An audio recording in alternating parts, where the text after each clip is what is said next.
Здравствуйте, дорогие друзья! Сегодняшний выпуск «Арены событий» будет посвящен трансплантологии, родственному и посмертному донорству внутренних органов человека.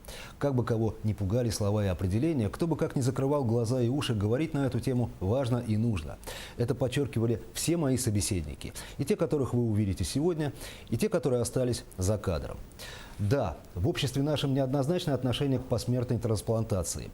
В силу ли менталитета, религиозных убеждений или частной сердечной недостаточности на милосердие и сострадание.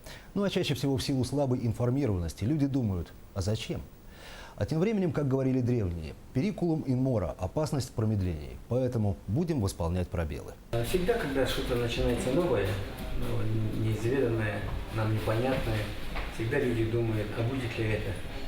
Когда в свое время развивали кардиохирурги, думали, а будет ли у нас так?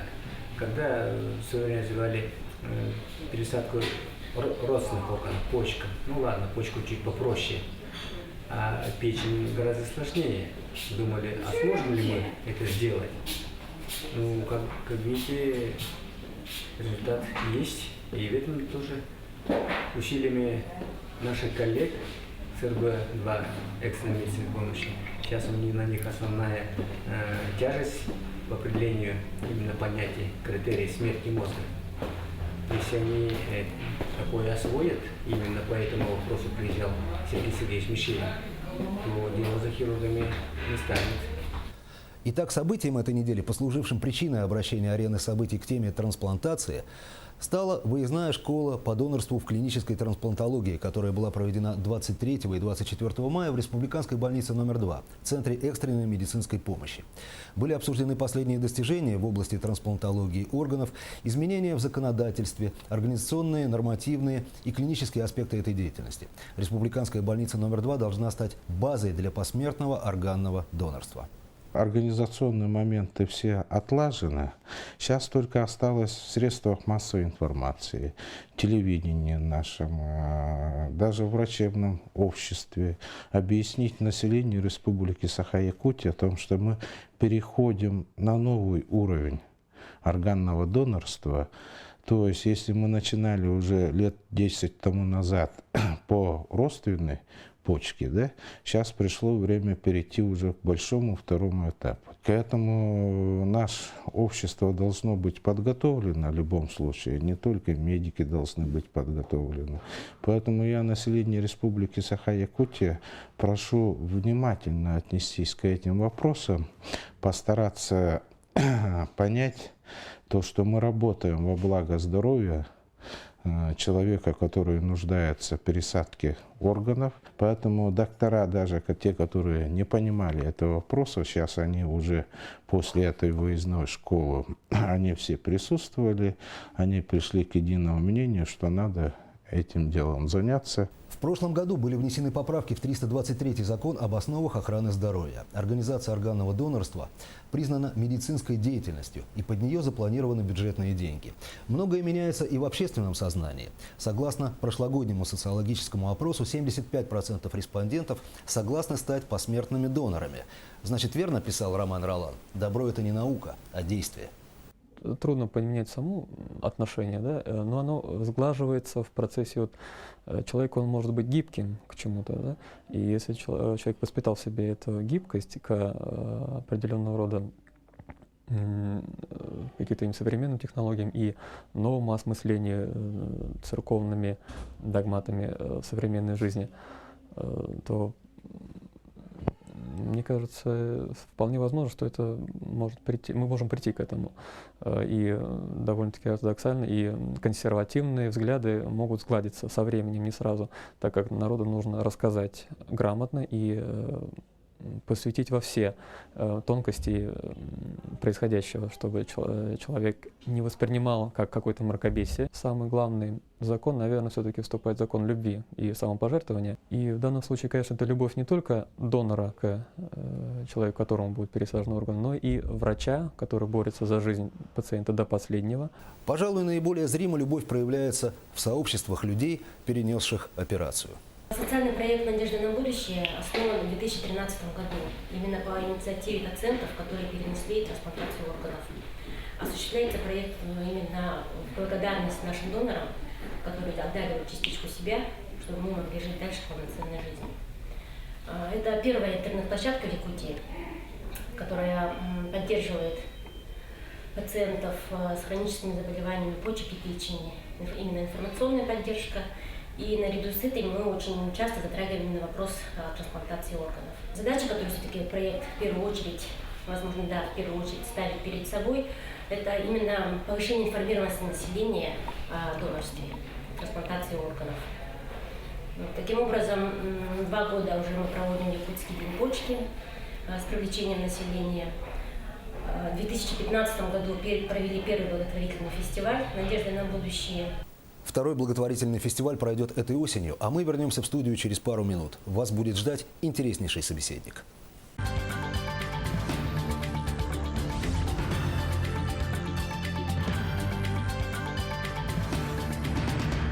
Мы вновь в студии и продолжаем разговор, начатый нами несколько минут назад, до рекламы. Сегодня у нас в гостях заведующий отделением органного донорства Федерального научного центра трансплантологии и искусственных органов имени академика Шумакова Сергей Мещерин. Сергей Сергеевич, добрый вечер. Спасибо, что нашли время, приехали. Добрый вечер. Вот мы на уровне обывателя оперируем понятиями в трансплантологии на уровне мифов и каких-то страшилок. Давайте поговорим о некой реальности. Тем не менее, большинство людей знает о трансплантологии, ну, с точки зрения, наверное, донорства крови, сдачи крови. А чему была посвящена выездная школа по донорству в клинической трансплантологии, которая проводилась с вашим участием в Якутске в эти понедельник и вторник? Да, это 6-я школа по донорству в клинической трансплантологии. Посвящена она была преимущественно началу программы посмертного донорства в Республике Саха, в Якутии, диагностике смерти мозга, организационно-правовым вопросам донорской службы. Вот давайте мы обо всем этом чуть попозже, а пока остановимся на пересадках от живого донора. Чуть-чуть. По российским законам возможна только пересадка родственная, так называемая. Такая жертва со стороны донора, живого донора, опасна? Для донора, в принципе, любая хирургическая операция опасна, безусловно. Но на прогноз жизни, на качество его жизни это практически не влияет. Прижизненный донор органа, либо части его органа возвращается к полноценной жизни довольно скоро после операции. А какие пересадки делают в центре Шумакова? У нас практически весь спектр трансплантологической помощи оказывается населению. Это и сердце, и легкие, комплекс сердца-легкие, печень, почки, поджелудочная железа. Так. Говорите ли вы с родственниками предельно честно? Это имеется в виду при живом донорстве? При живом донорстве. Да, конечно, безусловно. Родственники подписывают, во-первых, информированное согласие после длительной беседы с доктором. Мы их предупреждаем обо всех возможных рисках, включая возможность, безусловно, летального исхода. Это встречается там в десятых долях процента, но тем не менее об этом человек должен быть предупрежден. Мы предельно честны с донорами. Хорошо, давайте теперь о посмертном донорстве. Каковы правовые аспекты этого направления, этого вопроса? Ага, хороший вопрос. В настоящее время деятельность по посмертному донорству органов Российской Федерации полностью законно, легально. Есть огромное количество нормативных документов, написанных хорошим юридическим языком, в которых практически все по пунктам разложено. Есть большая законодательная база, закон 1992 года с поправками, федеральный закон 323 об основах охраны здоровья граждан, специальная инструкция по констатации смерти мозга, приказ 908Н и множество подзаконных актов, которые также регулируют нашу деятельность. Понятно. Отправляете ли вы своих пациентов за рубеж? Нет, стараемся нет. У нас есть достаточное количество и объем операций, и, так сказать, ассортимент трансплантологической помощи. Да, по сути, мы большинству можем помочь. Конкретно институт не занимается отправкой пациентов за рубеж. Понятно. Возьмем такую операцию по пересадке почки. Лист ожидания в центре Шумакова. Да, по всем 4 группам крови это порядка 400 человек. Это много или мало? А в годах это как исчисляется во времени? Средний срок ожидания 4 года. 4 года. Это большой лист ожидания. Большой лист ожидания, согласен. Какова статистика вообще, если таковая есть, донорство в России? Такая статистика ведется, и Сергей Владимирович Готье, наш директор, он собирает этот большой регистр. Значит, доноров, есть показатель донора на миллион населения. Для сравнения, в Испании эта цифра 30, у нас эта цифра 3 донора на миллион населения. 10 раз. В братской Белоруссии 25. Ух ты. А если говорить о качественных показателях донорства, в России и в развитых странах, будем так говорить? Качественные показатели схожи. И выживаемость, и сроки функционирования трансплантатов, и качество жизни пациентов, это у нас в стране находится в соответствии с мировыми стандартами. А можно ли как-то оценить условия для развития трансплантологии в России? Имеется в виду, такие ресурсы, специалисты, клиники, лекарственные средства, в конце концов. Я вас понял. Значит, специалисты клиники, они присутствуют в достаточном количестве. Специалисты, хирурги, анестезиологи у нас хорошие. Не только у нас в центре, я имею в виду, по стране вообще. Да. То есть вот материально-техническая база, она, безусловно, есть, и она соответствует всем требованиям. А такой вопрос. В скольких субъектах Российской Федерации занимаются вообще посмертной трансплантологией? Про субъекты конкретно здесь несколько сложно ответить. Я вам скажу, что на всю страну функционирует 44 центра трансплантации, 19 из которых занимаются пересадкой чего-то, кроме почки. Угу. То есть остальные, большинство пересаживают только почку. Угу.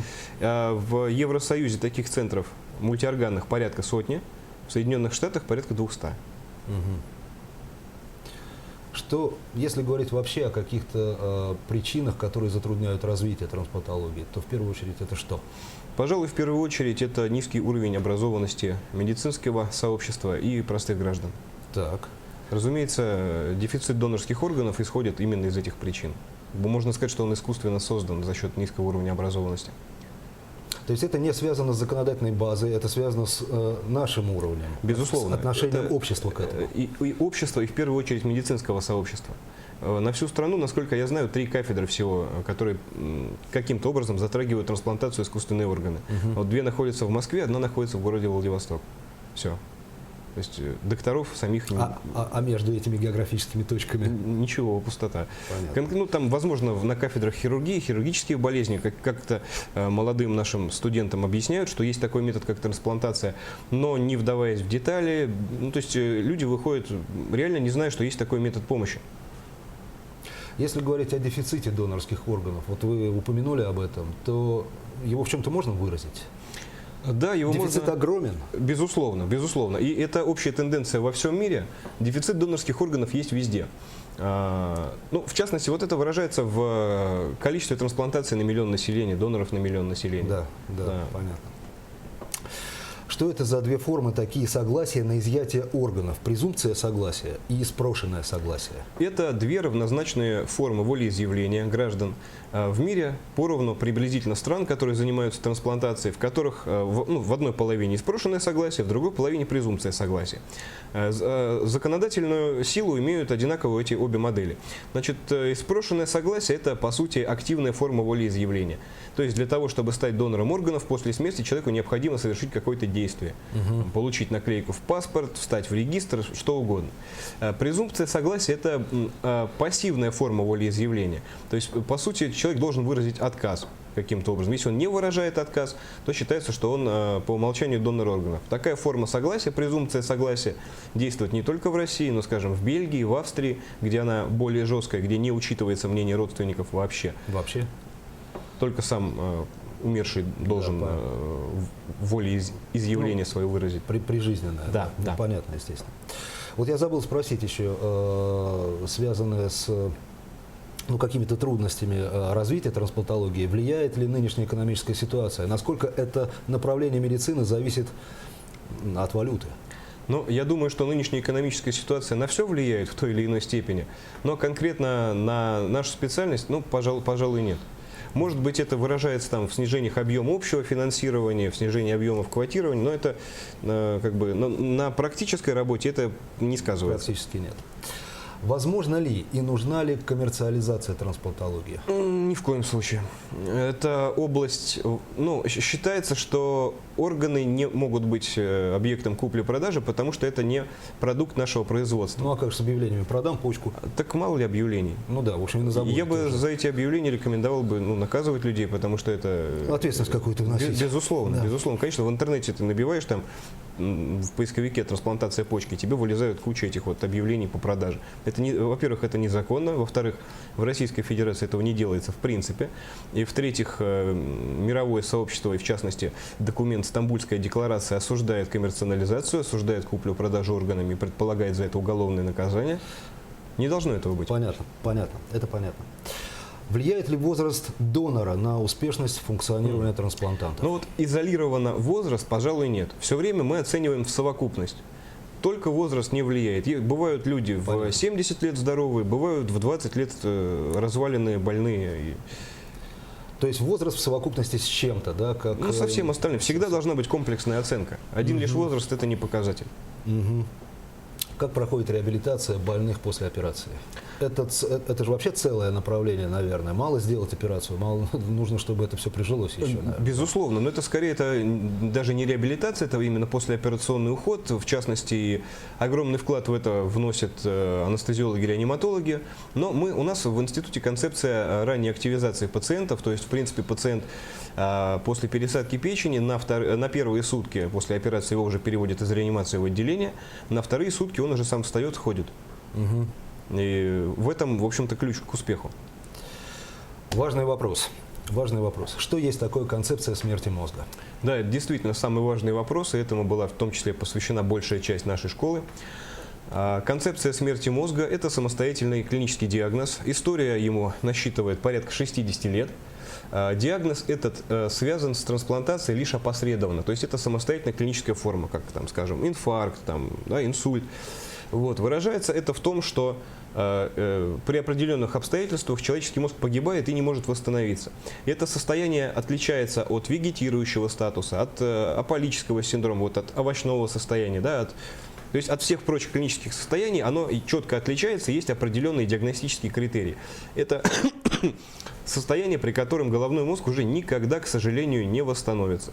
При этом у этого организма сердце бьется, за легкие дышит аппарат искусственной вентиляции. Да. То есть этот диагноз стал доступен благодаря достижениям анестезиологии и реанимации. Вот до второй половины 20 века его не было просто. Пациенты не доживали до этого состояния. У нас меньше минуты остается, к сожалению, уже в эфире. Перспективы развития отрасли в Республике Саха-Якутия. Как бы вы их оценили? Я думаю, что перспективы высокие. У вас есть большое количество обученных профессионалов, у вас есть чудесные медицинские центры, хорошо оснащенные. Я думаю, что все будет хорошо. Программа посмертного донорства стартует, и будет у вас и... Когда она стартует? Не могу сказать, когда звезды сойдутся в нужную конфигурацию. Будем надеяться, что скоро. Будем надеяться, что скоро. Ну хорошо, действительно, будем надеяться. И победим предрассудки, собственно говоря. Безусловно. И нашим общением тоже. Сергей Сергеевич, спасибо за интересную беседу. Рано или поздно, а я полагаю, в ближайшее время, уровень информированности нашего общества в вопросах трансплантологии позволит ему воспринять посмертное донорство как благо для жизни. Темпус консилиум дабит. Время покажет. Всего вам доброго. До свидания.